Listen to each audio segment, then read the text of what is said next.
Rob, LHGK. Today we're chatting pistol stuff, specifically concealment of full-size handguns. This one is all about inside the waistband carry. There are two different ways that we carry along the belt line, either inside or outside the waistband.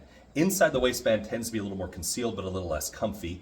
Outside the waistband tends to be a little more comfy, but a little less concealed. In this video, I'm going to show you two different ways that I'm carrying: up front, inside the waistband, and then off to the right, inside the waistband. I also have a spare magazine up front, off to the left, and I'll explain all of that. I'm going to reference the hours on a clock, and so I want to talk about that briefly. 12 o'clock being directly out in front, 3 off to the right, 6 to the rear, and then 9 off to the left. Now this is how I usually carry: t-shirt, pair of pants, t-shirt, and a pair of shorts. I usually carry up front with a spare magazine on my left. Occasionally I will carry with a pistol off to the right. First thing that we're going to chat about is this one from Dark Star Gear. It's holding a full-size Glock 47 with a dot on it. And there are a few things that I want to chat about with this holster in particular: clip, the wing, and then the wedge. You can get a variety of different clips that attach the holster to the belt.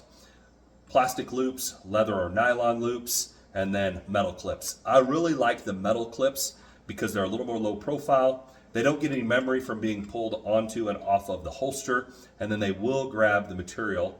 Let's say I'm wearing a pair of shorts and I have a cinch strap on there.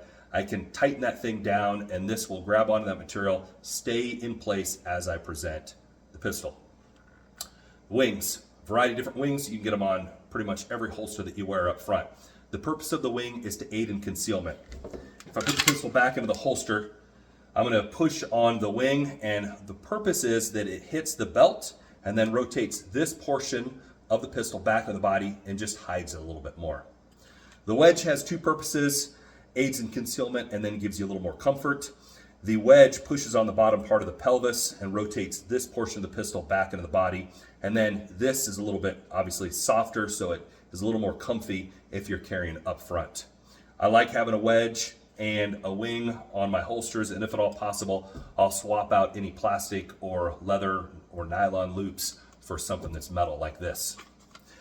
Moving off to the right, or what I'm carrying at a 3:30 or 4 o'clock position, this is carrying a Glock 17, and it is a holster from 5 Shot Leather. It's one that I've had for a long time. It's got a ton of miles on it.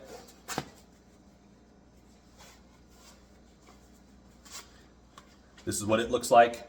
Notice that this has a little bit of a cant to it, and the reason for that is as it sits on the belt line, it rotates this portion of the pistol up into the body and just aids in concealment.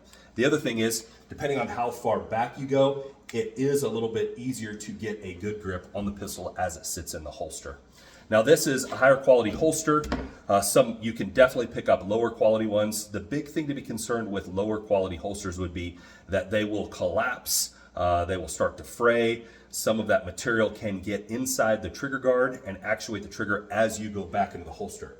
I do not recommend using any nylon holsters because those things will collapse on you. They will actuate the trigger. I've worked on one guy that was putting his pistol back into the holster, shot himself here, traveled down along his femur, and then kicked out. So, hey, ditch the nylon. Be very cautious about what leather holsters you pick up.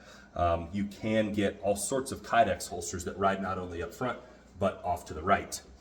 Another thing to consider with the leather, it's a little more expensive, and it can be a little bit bulkier. Next up, magazine pouches. Again, just like the holsters, there are a variety of different magazine pouches that you can get. I like to wear mine either up front, if at all possible, or off to the 9 o'clock position. This one's from Dark Star Gear. It holds a variety of different magazine lengths that can be customized to whatever choosing you like by adjusting the screw and the stud that's inside there. You can adjust the retention by tightening this screw right here down, but it'll hold extended magazines or regular capacity magazines without any problem. Comes out nice and easy. Moving on from this to one that is a little more concealed is this one from Snake Eater Tactical. It's made of a stretchy nylon, and because I'm not putting a pistol in it, I'm not worried about actuating the trigger. It will hold the magazine in place, collapses nicely, super comfortable. This will shift around a little bit more than, say, this one from Dark Star Gear, but both of them work really well. If you have any questions on the magazine pouches, the holsters that I showed, or the positions that I'm wearing them on my body, hit me up.